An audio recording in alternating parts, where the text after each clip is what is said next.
الحمد للہ رب العالمین والصلاة والسلام علی سید المرسلین، اما بعد، حضور صلی اللہ علیہ وآلہ وسلم کی مبارک زندگی کو بیان کیا جا رہا ہے۔ گزشتہ ایپیسوڈ میں غزوہ حنین کا ذکر ہوا، تو حنین کی جنگ اختتام پذیر ہوئی، تو حنین والا جو لشکر تھا کفار کا، وہ 3 حصوں میں بٹ گیا۔ ایک عرض کیا گیا پہلے بھی، تو اس سے ملا کیا مسلمانوں کو؟ کافی یہ کہ لڑائی میں 4 مسلمان شہید ہوئے اور 70 کافر قتل ہوئے، اور اس کے ساتھ ساتھ کافروں کے بہت سارے مرد عورتیں قید ہوئیں، اور بہت سارا مال غنیمت مسلمانوں کے ہتھے چڑھ گیا، جس میں کوئی 6000 سے زیادہ گھوڑے تھے، 24,000 اونٹ تھے، 40,000 بکریاں تھیں، اسی طرح سونا تھا، تو بہت سارا مال ہاتھ میں آ گیا۔ البتہ جو مالک بن عوف تھا، وہ بھاگ کر اپنے قلعے میں اپنے آپ کو بند کر دیا، اور قلعے میں وہاں اس کا 1 سال رہنے کا سر و سامان اس کے پاس تھا۔ وہ اپنے آپ کو وہاں محفوظ خیال کر رہا تھا، اور جنگ کے لیے بھی تیار تھا۔ حنین جنگ کی پیش قدمی بھی اس نے کی تھی۔ تو نبی علیہ السلام نے لشکر کو بھیجا، اور پورے لشکر کا سپہ سالار جناب علی المرتضیٰ کرم اللہ وجہ الکریم کو مقرر فرمایا، اور بعض کہتے ہیں کہ ابو عبیدہ بن جراح کو، یا بعض کہتے ہیں کہ خالد بن ولید کو۔ بہرحال 1000 آدمیوں کا لشکر آپ نے مقدمہ یعنی پہلے روانہ کر دیا، اور خود بھی پیچھے منزلیں کرتے ہوئے طائف کی طرف رواں دواں ہوئے۔ راستے میں دیکھا تو ایک جگہ مالک بن عوف کا ایک محل سا بنا ہوا ہے، تو وہاں اس محل کو جلانے کے لیے اور برباد کرنے کے لیے کچھ صحابہ گئے، لیکن مالک بن عوف والے جو ہیں وہ پہلے سے ہی تیار بیٹھے ہوئے تھے، اور تیروں کا گویا کہ انہوں نے ایک برساتی تیروں کی، جس سے صحابہ کرام کافی زخمی ہوئے، اور آپ علیہ السلام نے وہاں سے کوچ کا حکم فرمایا۔ پھر آگے دیکھا تو ان کے باغات تھے، کھجور کے باغات مالک بن عوف والوں کے، تو پھر ان کو کاٹنے کا حکم فرمایا تاکہ وہ نکلیں اپنی جگہ سے، لیکن انہوں نے بڑا عجز و انکساری کے ساتھ جو ہے وہ عرض کرنے لگے کہ ہمارے کھجور اور باغات کو تباہ نہ کیا جائے۔ تو آپ نے پھر یہ عرض ان کا قبول فرمایا، اور جنگ بدستور جاری رہی، اور آپ نے ان کا محاصرہ کیا 18 دن، اور بعض کہتے ہیں 40 دن، اور اس کے بعد جو ہے پھر آپ نے ایک خواب دیکھا۔ آپ نے خواب دیکھا کہ دودھ کا پیالہ ہے، اور اس کو پینے سے پہلے ہی کوئی مرغ ہے، اس نے اپنی چونچ لگائی ہے، جس سے وہ پیالہ گر گیا ہے۔ تو آپ نے خواب حضرت ابوبکر صدیق آپ کے دوست بھی تھے اور مرید بھی تھے، تو ان سے آپ نے خواب کا تذکرہ فرمایا۔ تو حضرت ابوبکر نے اپنے طور پر کہا کہ یا رسول اللہ، مجھے معلوم ہوتا ہے اس خواب کا تعبیر یہ ہے کہ یہ قلعہ اس سال ہم فتح نہیں کر پائیں گے، اور یہ قلعہ شاید اگلے سال فتح ہو۔ تو آپ نے فرمایا کہ میں نے بھی یہی تعبیر کی ہے اس خواب کی۔ تو پھر اگلے دن آپ نے حکم فرمایا کہ یہاں سے کوچ کیا جائے، کہ مالک بن عوف نے اپنے قلعے میں وہ مضبوط ہو کر بیٹھے تھے، سر و سامان بھی تھا، تو لیکن صحابہ کرام کا ایک فتح کا سلسلہ بنا ہوا تھا۔ الحمدللہ مکہ فتح ہو گیا، لوگ اسلام میں داخل ہو رہے تھے، پھر حنین میں بھی فتح ہوئی اور اتنا سارا غنیمت کا مال مسلمانوں کو ہاتھ لگ گیا اور لشکر بالکل تیار تھا، تو وہ نہیں چاہ رہے تھے، ان کو یہ بات گراں لگی کہ اس کو مالک بن عوف کو ایسے چھوڑ دیں، اور ان کا یہ ارادہ بن رہا تھا کہ کسی بھی طرح یہ قلعہ بھی فتح کر کے جائیں۔ تو آپ کو عرض کرنے لگے کہ یا رسول اللہ، ہم نے ابھی یہ قلعہ فتح نہیں کیا اور کوچ کرنا ہمیں اچھا نہیں لگ رہا، ہمیں اجازت دے دیں، ہم جنگ کریں گے۔ تو آپ نے فرمایا ٹھیک ہے۔ لیکن اگلے ہی دن جب جنگ شروع ہوئی تو صحابہ کرام کافی زخمی ہوئے، تو پھر محسوس کیا کہ جو حضور فرما رہے ہیں اسی میں ہی ہمارے لیے خیر و برکت ہے، اور پھر وہاں سے کوچ ہوا۔ تو ایک اسی سفر میں آپ نے حضرت علی کرم اللہ وجہ الکریم کو حکم دیا کہ ثقیف اور حوازن کے جو بت خانے ہیں ان کو جا کے توڑ کر آ جاؤ۔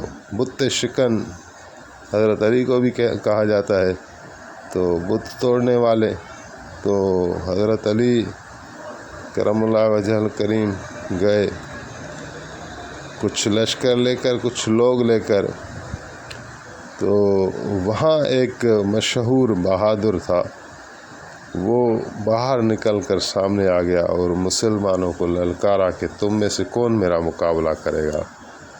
تو اس کی بہادری ایسی مشہور تھی کہ کوئی اس کا سامنا کرنے کے لیے تیار نہیں تھا۔ تو حضرت علی کرم اللہ وجہ الکریم نے تلوار اٹھائی اور مقابلے کے لیے تیار ہوئے، لیکن حضرت علی کے ساتھ حضرت ابو العاص بن ربیع تھے، جو حضور علیہ السلام کے داماد تھے اور بی بی زینب سلام اللہ علیہا کے شوہر تھے۔ تو انہوں نے حضرت علی کو منع کیا کہ آپ نہ جائیں، آپ امیر ہیں لشکر کے، اگر آپ شہید ہو گئے تو آپ کی جگہ کون ہوگا؟ تو حضرت علی نے فرمایا اگر میں شہید ہو جاؤں تو میری جگہ تم لے لینا۔ تو اسی طرح جو ہے حضرت علی گئے اور اس ملعون کو جو ہے اپنے ذوالفقار سے ختم کر دیا، ایک ہی ضرب میں اس کو جہنم میں پہنچا دیا۔ تو بہرحال وہ بت خانے جو تھے وہ توڑ ڈالے اور پھر حضور علیہ السلام کی خدمت میں حاضر ہوئے۔ اسی سفر میں ایک چھوٹا سا واقعہ آ رہا ہے، کافی دلچسپ ہے، کہ ایک صحابی کہہ رہے ہیں کہ سفر کے دوران میرا اونٹ جا کے حضور علیہ السلام کے اونٹ سے ٹکرا گیا، اور جس سے حضور علیہ السلام کے مبارک پیر پر زخم آ گیا، چوٹ آ گئی، اور حضور علیہ السلام نے ان کے ہاتھ میں عصا ہوتی تھی، تو اس سے جو ہے مجھے ہوشیار کیا اور مجھے لگائی بھی پاؤں میں۔ تو میں اندر ہی اندر میں بڑا پشیمان ہوا اور میں کہنے لگا کہ میری تو ساری عبادتیں اور نیکیاں ختم ہو گئیں، میں نے رسول اللہ کو ایذا پہنچایا ہے، اور یہ میں کس طرح حضور سے معافی مانگوں؟ تو دوسرے دن جو ہے مجھے کسی نے کہا کہ حضور صلی اللہ علیہ وسلم تمہیں بلا رہے ہیں۔ تو میں نے دل میں سوچا کہ آج کوئی سزا دیں گے، اور کل میں نے حضور کو تکلیف پہنچائی ہے۔ تو میں گیا تو آپ فرما رہے تھے کہ کل جو ہے میں نے تجھے لاٹھی لگائی تھی، عصا، تو آج میرے سے اس کا تو بدلہ لے لے۔ تو میں بڑا شرمندہ ہوا اور میں نے کہا یا رسول اللہ، ایذا تو میں نے آپ کو پہنچائی تھی اور میں معافی کا طلبگار ہوں۔ تو آپ نے فرمایا میں نے تو تمہیں کل معاف کر ہی دیا تھا۔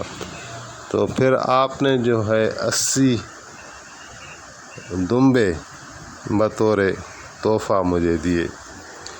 تو اسی طرح پھر دوسرا صحابی بھی ہے، اس کا نام تو نہیں لکھا ہوا، اور وہ بھی اس طرح کی روایت کرتے ہیں کہ ایک منزل پہ میری اونٹنی بھی حضور صلی اللہ علیہ وآلہ وسلم کی اونٹنی کے ساتھ جو ٹکرا گئی قصوہ کے ساتھ، تو حضور علیہ السلام نے مجھے لاٹھی سے ہوشیار کیا اور لگائی بھی تھوڑی پاؤں میں۔ تو پھر آپ فرمانے لگے کہ میری جو لاٹھی تمہیں لگ گئی تو میں نے کہا یا رسول اللہ کوئی مسئلہ نہیں ہے. تو پھر آپ نے اس کے بدلے مجھے 120 دمبے عطا فرمائے. تو یہ سخاوت تھی حضور پاک صلی اللہ علیہ وآلہ وسلم کے ساتھ، اور صحابہ کے ساتھ آپ اتنی شفقت فرماتے تھے کہ ایک میں نے قول پڑھا کہ ہر صحابی کہتا تھا کہ شاید حضور علیہ السلام سب سے زیادہ میرے سے محبت کرتے ہیں. تو اچھا، پھر مال غنیمت کے متعلق آپ نے فرمایا کہ یہ جعرانہ میں جا کے جمع کریں اور کوئی بھی اس کو مال غنیمت کو ہاتھ نہ لگائے. تو وہاں مال جمع ہو گیا. تو جعرانہ میں جا کر آپ نے مال کو تقسیم فرمایا. تو جو نئے نئے مسلمان ہوئے تھے ان کو آپ نے سب سے پہلے اس غنیمت کے مال میں سے حصہ دیا، لیکن حصہ جو ہے وہ بہت بھاری اور بہت اچھی مقدار میں دیا. جیسے ابو سفیان ابھی مسلمان ہوئے تھے فتح مکہ کے وقت میں، تو ابھی یہ فتح مکہ کے ساتھ متصل واقعات ہیں، ان میں یعنی کوئی اتنا فاصلہ ہے نہیں. تو اس کو آپ نے 100 اونٹ دیے. ابو سفیان کو آپ نے 100 اونٹ دیے اور اس کے ساتھ 40 اوقیہ چاندی بھی دی. تو وہ کہنے لگا کہ میرا بیٹا ہے یزید، اس کو بھی دے دیں. تو جتنا ابو سفیان کو دیا تھا تو آپ نے اتنا پھر اس کے بیٹے یزید کو بھی دے دیا. تو پھر جو ہے گھوم پھر کر پھر واپس آ گیا. پھر کہا یا رسول اللہ میرا بیٹا معاویہ ہے، اس کو بھی دے دیں. تو آپ نے اس جتنا حصہ پھر اس کو بھی دے دیا. پھر ابو سفیان کہنے لگا کہ آپ بے شک سخی ہیں، کریم ہیں، رحیم ہیں، اور اللہ تعالیٰ آپ کو اس کا اجر عطا فرمائے. تو بہرحال قریش کے جتنے بھی امیر تھے اور رئیس تھے ان کو آپ ایسے نوازتے گئے کہ 100 اونٹ. جیسے حکیم بن حزام تھا، یہ ابھی مسلمان ہوئے تھے. سہیل بن عمرو تھا، یہ ابھی مسلمان ہوتا، قریش کا رئیس تھا. صلح حدیبیہ میں یہی کفار کی طرف سے جو ہے وہ صلح کرنے آیا تھا. صفوان بن امیہ ابھی تک مسلمان نہیں ہوا تھا، اس کو بھی 100 اونٹ دیے. حویتب بن عبد العصا اور اسی طرح حارث بن ہشام ابو جہل کا بھائی تھا، ان سرداروں کو آپ نے 100 اونٹ دیے اور بہت سارا مال غنیمت دیا. اور جو سچے پکے مسلمان تھے شروع والے مہاجرین و انصار، ان کو جب آپ دے رہے تھے تو تھوڑا تھوڑا دے رہے تھے.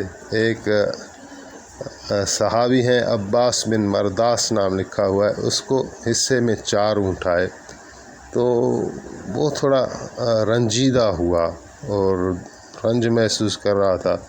اور جو کفار نئے مسلمان ہوئے تھے ان کی مقابلے میں ان کو بہت تھوڑا ملا. تو اس پر اس نے کچھ شعر بنا کر اور حضور صلی اللہ علیہ وسلم کی خدمت میں آ کے پڑھے. اس شعر کا مفہوم اس طرح تھا کہ جو امیر لوگ ہیں، جو پیسے والے لوگ ہیں یا سردار لوگ ہیں، ان پر حضور نے بڑی بخشش کی ہے، بڑی عطا کی ہے، اور مجھے صرف 4 اونٹ دیے ہیں. تو حضور علیہ السلام نے جب یہ شعر سنے تو آپ نے حضرت علی کو حکم فرمایا کہ اس کو لے جاؤ اور اس کی جا کے زبان کو کاٹ ڈالو. تو حضرت علی نے اس کو لیا بازو سے اور سیدھا میدان غنیمت میں لے کر آئے جہاں اونٹ کھڑے تھے، بہت سارے قطار بقطار اونٹ کھڑے تھے.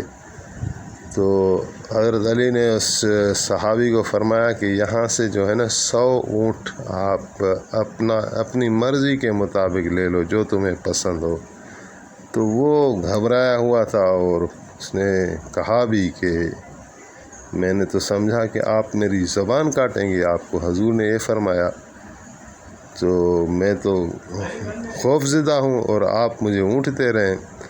تو آپ تو بہت سخی ہیں۔ تو حضرت علی نے فرمایا کہ زبان جو ہے وہ نیکی سے کاٹی جاتی ہے، احسان کے ساتھ کاٹی جاتی ہے، نہ کہ تلوار سے۔ میں حضور علیہ السلام کا مزاج جانتا ہوں۔ تو پھر حضرت علی نے فرمایا کہ حضور علیہ السلام نے جن لوگوں پر احسان کیا ہے اور بڑے بڑے انعامات دیے وہ ابھی مسلمان ہوئے ہیں اور اپنی قوموں کے سردار ہیں۔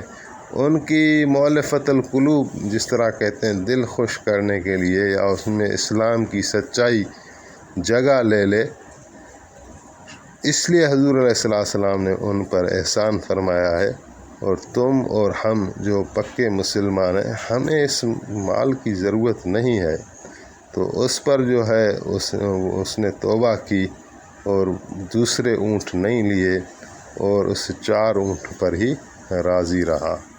تو انشاءاللہ اسی بیان کو ہم آگے جاری رکھیں گے۔ اللہ تعالیٰ ہمیں اس کی توفیق دے، آمین۔